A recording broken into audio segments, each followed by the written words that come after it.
Hey everyone, welcome to today's Tech Tip Tuesday. Today, Howard is going to talk about using Zadara shares for Docker persistent storage. If you have any questions, please use the GoToWebinar control panel on the right-hand side of your screen.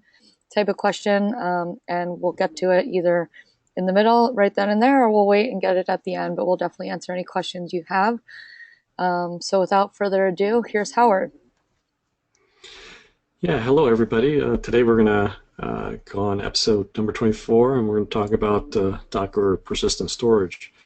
So I don't know if you've ever seen this particular slide of our container services, but if you look on the right side in the after part, what we do is we provide a low latency Docker container that can run in your VPSA. So basically, you can attach any volume or share in the directly to a Docker, and then you have a really incredible performance. So it's you have zero latency basically. It's just going right through the OS. It does provide an extra CPU. So if you run in the cloud or even on premise, you'll have some extra compute. But that doesn't solve the solution where you want to have a massive scale out. So when you have a massive scale out, you want to use a common storage. So with Docker, when you create a container, it creates a local storage device for you that's mounted directly into to a local file system. But as soon as you stop the container, or if you want to use another container to attach that particular storage device, you cannot do that because it's all localized. And that's the same way with on our side. So if you spin up a Docker container, you have both the capability to have a local file store, and also you can attach volumes. But today, what we want to do is talk about how to massively scale out the storage, and I'll give you a couple examples using Zadara. And of course, this will work with other types of storage too. So basically, there's a couple ways to do persistent storage, and this is out of the container.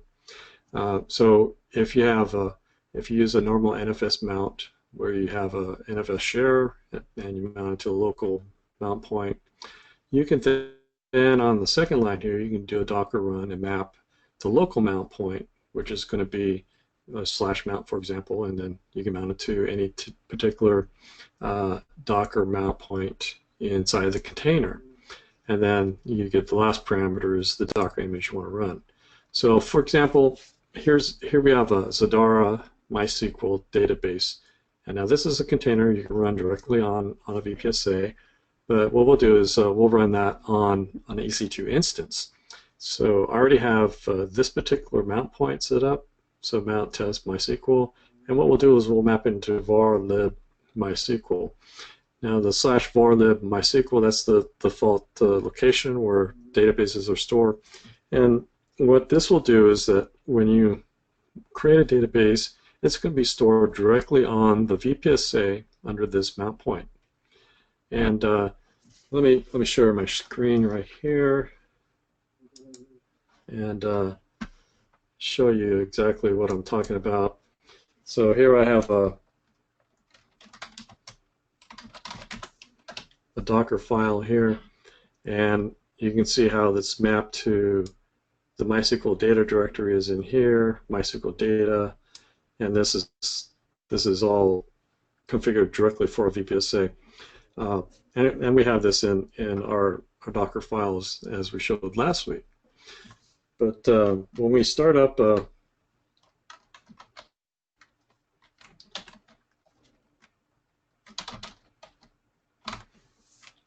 if we start up a Docker, if I can figure out which one the command is.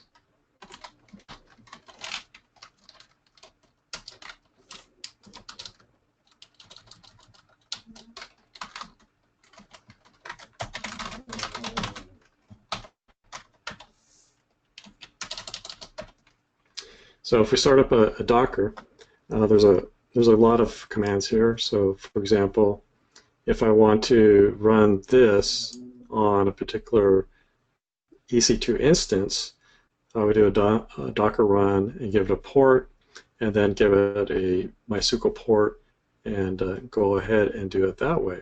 So if I add the parameter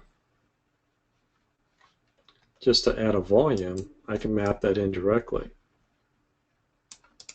So I just give it a slash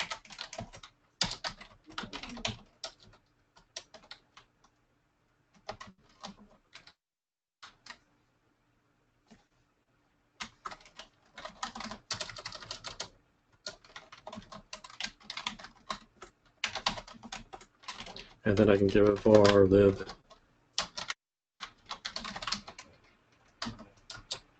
and then we're going to give it MySQL. So what that'll do is I can create a MySQL database that will run on this particular volume. We have ways to do it on the VPSA. It's a little bit easier to do it. For example, if I look at this particular container here, I can give it a mount point, and then when I create a image, I would just go ahead and use a volume and add, and then I'd give it a mount point.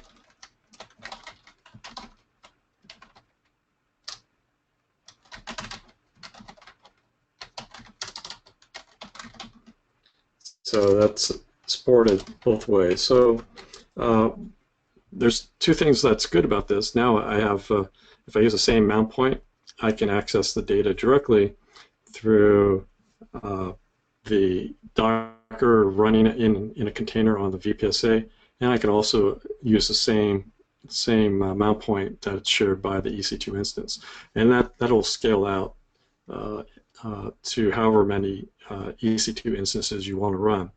So for example, if you have an EC2 instance and you want to create 10 Docker containers accessing the same data, you could do that. And then if you need to scale out to more resources, you would just use a different mount point, but it would be to the same image. So this is through an NFS type of share. We also support block, by the way, and if you need to do any type of block device through iSCSI. So going back to our mount point here, I think I got things backwards here.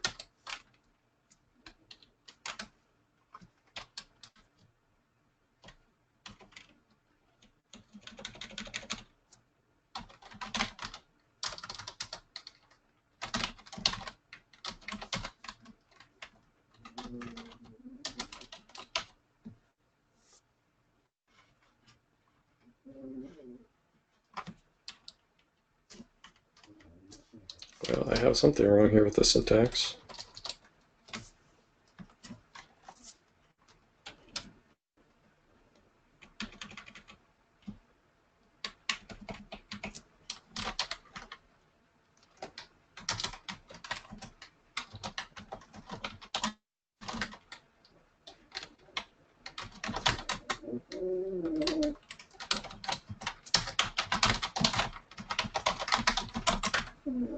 There we go. So there it did a mapping. Apparently it's order dependent, so you need to do that before the image. So anyways, if I go ahead and SSH into into this container that's running on the VPSA,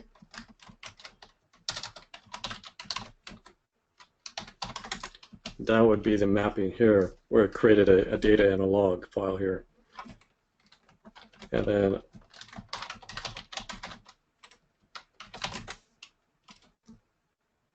then that's where the mapping is on the EC2 instance. So here within the container, it's mapped there, and then on the persistent storage, which happens to be on the Zadara VPSA, it's going to be on this mount point. And then as you add more instances, you just do the same thing and share that. Now, Docker actually came out with last year with a new way to do this, which makes it a little bit easier. And what they've come up with is Docker volume plugins. And so, part of the tip today is that you may have to go off and look at this and see if it meets your application requirements. But I won't demo the Flocker plugin or the NetShare plugin. But Docker has the capability to run any type of volume plugins, and it basically runs as a device driver to the storage. And so the Flocker, this is commercially supported, and they have an iSCSI NFS, and they also have a fiber channel interface. So if you're running Docker within an OPAS, you can use this and still access the VPSA through the fiber channel protocol. The NetShare plugin is available. This is open source, and it supports NFS, CIFS, CFS, and pretty much any other type of file system that's NFS or CIFS based.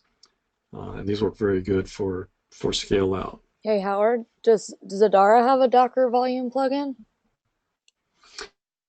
Not at this time. That's an excellent question. What we're looking to do is to have some capabilities where you can do snapshots through a plugin, so it's more extends our API, but it would support basically the iSCSI and NFS and CIFS, those type of capabilities, and there are some tests being done with this right now. I'm not sure if it's going to be GA, but as soon as it's available, we'll release it.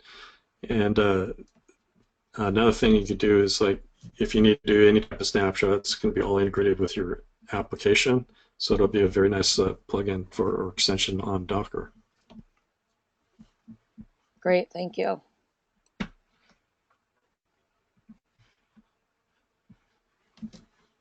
Were there any other questions, Christy? Yeah, the other question is it possible to scale out the Zadara container services, so Docker, across, I guess, multiple VPSAs or different VPSAs? How would that work if possible? So on the scale out here, what we decided to do when we first implemented the Docker on the controller is to have it completely isolated from other Docker containers. So you can run independent Docker containers.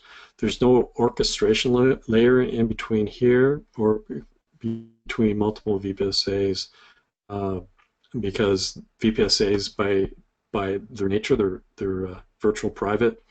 So there's no network between VPSAs at this layer here. We've asked for this as a feature request, and we're still looking at if that's going to be possible to deploy. Okay, good. So it sounds like we've got some exciting things in the background for Docker. So we'll definitely keep everyone posted on those updates as they become available. If anyone has any other questions, please feel free to reach out again in the questions panel. And if you have follow-up questions afterwards, you can email Howard at howard@zadarastorage.com. He's also on Twitter at HowardY, and be found on LinkedIn there. If there's anything anyone's looking to learn, there's a topic you'd like Howard to cover, go to the bit.ly, ask me anything, and submit a topic. And if we choose your topic, we'll send you a Starbucks gift card so you can enjoy a cup of coffee while you learn something new. So we always look forward to hearing from everyone and seeing what you guys want to learn, as we love catering these tech tips to you to make you a better VPSA and Zios user. So let us know. But it looks like that's it for today. So thanks for everyone's time, and we hope you have a great rest of the week.